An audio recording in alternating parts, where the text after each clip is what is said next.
नमस्कार दोस्तों, आप सभी का स्वागत है आपके अपने चैनल मिस्ट्रीज ट्यूब पर। शुरू करते हैं अपनी आज की कहानी को।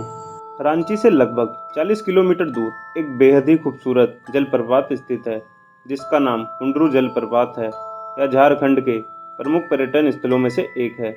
वर्तमान में यहाँ हजारों सैलानी प्रतिदिन घूमने आते हैं, लेकिन एक समय ऐसा भी था जब इस जलप्रपात पर एक जल प्रेतनी का साया था। उस समय अखबार वालों ने इसे झारखंड का सबसे भूतिया जगह बताया था। 1996 ईस्वी के अप्रैल महीने की बात है। एक सुबह हुंडारू जलप्रपात के नीचे झरने के पास एक युवक की लाश मिली। शायद यह युवक रात में यहाँ झरने के पास अकेले ही चांदनी रात का लुत्फ उठाने उतर आया हो। सबसे अजीब बात यह थी कि युवक के होंठ और आंख के चारों ओर के हिस्से हरे रंग के हो गए थे और उसके मुंह में पेट के अंदर तक लंबे लंबे बाल भरे थे। पुलिस के लिए यह एक अजीब मामला था। लाश को पोस्टमार्टम के लिए भेज दिया गया। अखबारों में युवक की इस रहस्यमयी मौत की काफी चर्चा हुई। मामला उस समय और बिगड़ गया जब एक ही महीने के अंदर 3 और लाशें इसी अवस्था में मिली। इस सनसनीखेज और दहशत भरी खबर को देश भर के अखबारों और पत्रिकाओं ने बड़ी प्रमुखता से छापा। उन्होंने स्थानीय लोगों के जलप्रेतनी वाले अंधविश्वास की भी चर्चा अपने हर रिपोर्ट में की। हुंड्रू और उसके आसपास के गांवों में लोग दहशत में थे।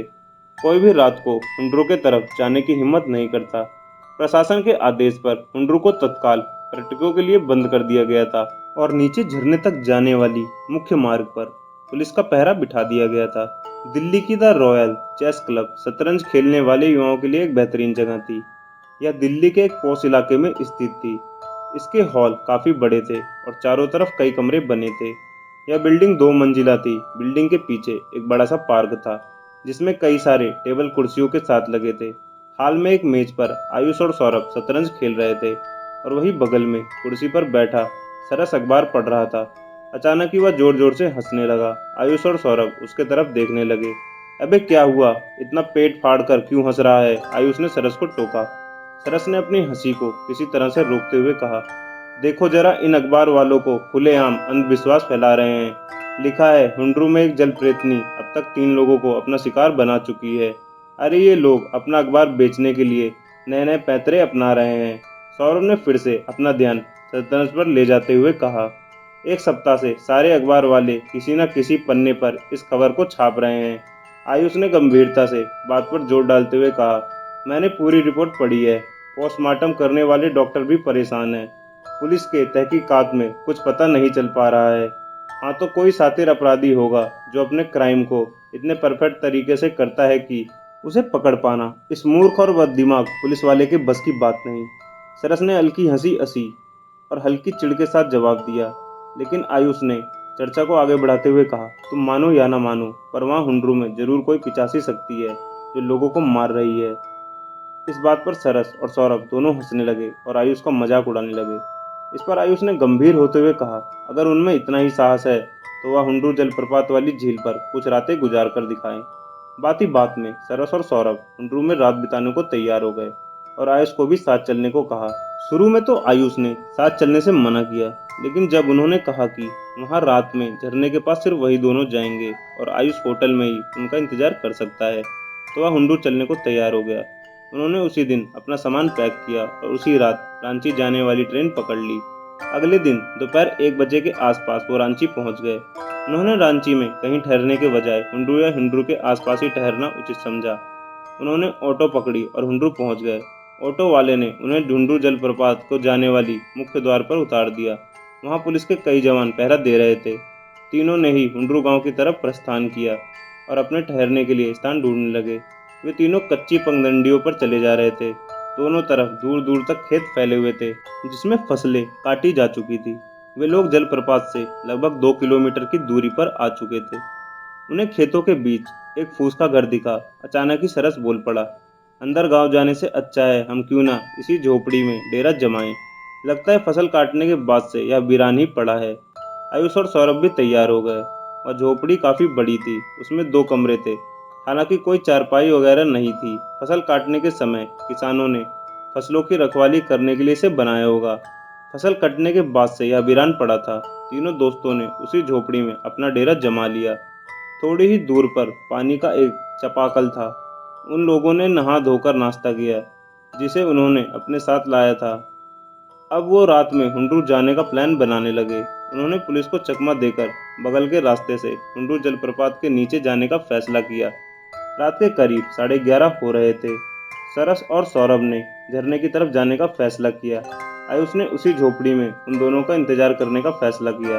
सरस और सौरभ उस सुनसान रात में अपने अपने टॉर्च जलाते हुए उस पगडंडी पर चले जा रहे थे। चांद की हल्की दूधिया रोशनी चारों तरफ फैली थी।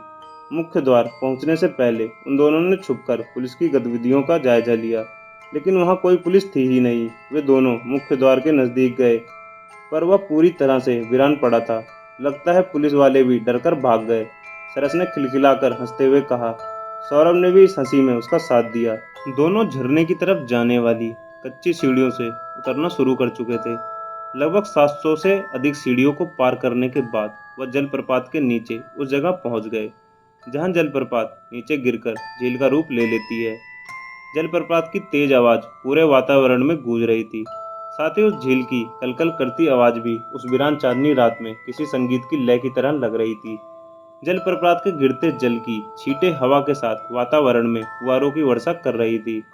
उन दोनों के चेहरे पर फुहारों के पड़ने से उनके मन में ताजगी का एहसास हो रहा था।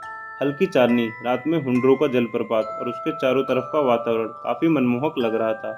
हुंड्रू के जलप्रपात की खूबसूरती देखकर वह दोनों तो एक पल के लिए भूल ही गए कि वह यहाँ किस लिए आए हैं। जलप्रपात के जल से निर्मित झील का बहुत ही निर्मल और पारदर्शी जल था।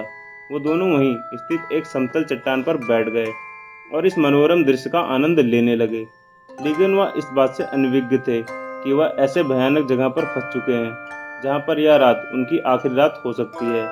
अचानक ही एक छपाक की आवाज ने उन दोनों का ध्यान भंग किया। यह ऐसी आवाज थी कि मानो किसी ने झील में छलांग लगाई हो। दोनों ही ने खड़े होकर अपने अपने टॉर्च को आवाज वाली दिशा में लहराया, लेकिन वहां कुछ भी नहीं था। पानी बिल्कुल ही पारदर्शी था। उन्होंने अपने टॉर्च को आसपास भी लहराया, लेकिन उन्हें कुछ भी नहीं दिखा। किस चीज की आवाज हो सकती है, सरस ने कहा। मुझे तो लगा मानो किसी ने पहाड़ी से झील में छलांग लगाई हो, सौरभ ने अपने मन में चल रही बातों को जाहिर किया। अचानक ही उन दोनों के टॉर्च की रोशनी झील के दूसरे छोर पर स्थित चट्टान पर बैठी एक आकृति पर गई। चट्टान पर एक हरे रंग की महिला नग्न बैठी थी। उसके बड़े बड़े बाल हवा में ऊपर की ओर लहरा रहे थे। उसके हाथ और पैर के पंजे और तलवे काफी बड़े थे, जिस पर मेढक के पंजे की तरह पतली झिल्ली लगी थी। वह दूसरी तरफ देख रही थी, लेकिन अचानक ही अपने ऊपर रोशनी पड़ने से उसने उन दोनों की तरफ घूरकर देखा। उसकी आंखें काफी बड़ी और डरावनी थी। उसने एक भयानक गुर्राने की आवाज निकाली, जिससे जलप्रपात और झील की कलकल की आवाज भी दब गई। वह झील में कूद गई और उन दोनों की तरफ लपकी। इस भयानक दृश्य को देखकर सरस और सौरभ दोनों के ही होश उड़ गए। एक ही झटके में दोनों ने अपने अपने टॉर्च फेंक सीढ़ियों की तरफ भागे। आगे आगे सौरभ और पीछे पीछे सरस। 700 सीढ़ी चढ़ना इतना आसान नहीं था। हालांकि सौरभ लगातार भागते हुए सीढ़ियां चढ़ता रहा और सरस पीछे ही छूट गया। सौरभ भागते भागते झोपड़ी में पहुंचा और उसने हाँफते हुए आयुष को सारा माजरा समझाया। उसने कहा, उसे लगता है सरस सीढ़ी नहीं चढ़ पाया, हमें उसकी मदद करनी होगी। आयुष और सौरभ हुंड्रू गांव के अंदर गए। उन्होंने जोर जोर से चीखकर गांव वालों को जगाया और उन्हें अपनी स्थिति समझाई और लोगों से सरस को बचाने के लिए मदद करने को कहा। गांव वाले तो शुरू में नाराज हुए, लेकिन फिर मदद करने को तैयार हो गए। गांव के सभी जवान और बूढ़े लाठी और भाले लेकर हुंड्रू की तरफ चल पड़े। पुलिस को भी सूचना देने के लिए आदमी भेज दिया गया। सभी लोग सीढ़ियों से उतरते हुए झील तक पहुंचे। झील के पास चट्टान पर सरस का शरीर पड़ा था। आयुष और सौरभ दौड़कर सरस के पास पहुंचे। गांव वाले भी पीछे पीछे वहां आए। वही भयानक दृश्य, सरस के होंठ और आंखों का किनारा हरे रंग का हो गया था। उसके मुंह में लंबे लंबे बाल थे। वह मर चुका था। गांव वालों ने चारों तरफ टॉर्च चमकाई, लेकिन उस जल प्रेतनी का कोई नामो निशान नहीं था।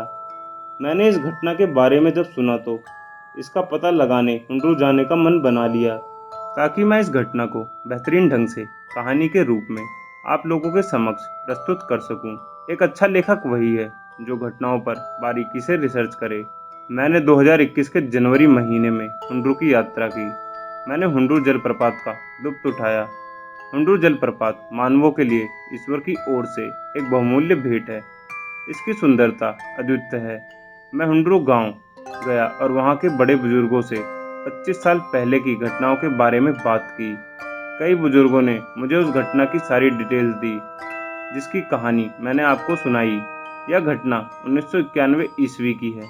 हुंड्रू गांव में रामू नाम का एक मजदूर रहता था। उसकी पत्नी का नाम सरिता था। वह काफ़ी खूबसूरत थी, लेकिन उसके चाल चलन ठीक नहीं थे। सरिता का गांव के ही कई मर्दों के साथ नाजायज संबंध थे। इस बात की भनक रामू को भी लग चुकी थी। रामू रांची में मजदूरी करता था। कभी कभार उसे रात को घर जाने में देर होती तो वह रांची में ही रह जाता। उसकी पत्नी के लिए यह एक अच्छा मौका होता। घर पर बच्चों को छोड़ वह गैर मर्दों के साथ रंगरलियां मनाने गांव से दूर खेतों में या हुंडूर जलप्रपात चली जाती और देर रात या सुबह होने के पहले लौट आती। रामू को गांव के कुछ लोगों ने इस घटना की जानकारी दे दी थी। एक दिन रामू को घर लौटने में देर हो गई। उसकी पत्नी को लगा कि आज रामू घर नहीं आ पाएगा और वह अपने एक प्रेमी के साथ अपनी काम वासना को पूरा करने हुंडूर जलप्रपात चली गई। लेकिन उस रात रामू घर लौट आया। आते ही उसने अपनी पत्नी को घर से नदारद पाया। उसने अपने बच्चों से पूछा, लेकिन बच्चों को कुछ पता नहीं था। वह समझ चुका था कि सरिता कहाँ गई है। वह गुस्से में काफी तेजी से निकला। पहले उसने अपनी पत्नी को खेतों में खोजा और फिर जलप्रपात की तरफ गया। उसने तेजी से 700 सीढ़ियों को पार किया और नीचे आ गया। फिर अपनी पत्नी को खोजने लगा। झील के किनारे एक समतल चट्टान पर उसकी पत्नी अपने प्रेमी के साथ मग्न थी। अपनी पत्नी को इस स्थिति में देखकर रामू का गुस्सा 7वें आसमान पर चला गया। उसने वहां नीचे पड़ी एक बड़े आकार के पत्थर को अपने हाथ में उठा लिया और तेजी से उनके तरफ दौड़ा। रामू ने सरिता के प्रेमी के सिर पर पत्थर से जोरदार प्रहार किया। पत्थर का वार इतना तेज था कि उसका सर फट गया। वह वहीं छटपटाकर अपना दम तोड़ दिया। उसने अपनी पत्नी का बाल पकड़ लिया और उसे घसीटते हुए झील में ले गया और उसे झील में डुबा डुबा कर मारने लगा। वह सरिता को झील में डुबाता, फिर उसे बाहर निकालता, उस पर चिल्लाता, फिर उसे झील में डुबाता। कुछ देर बाद दम घुटने के कारण सरिता की भी मौत हो गई।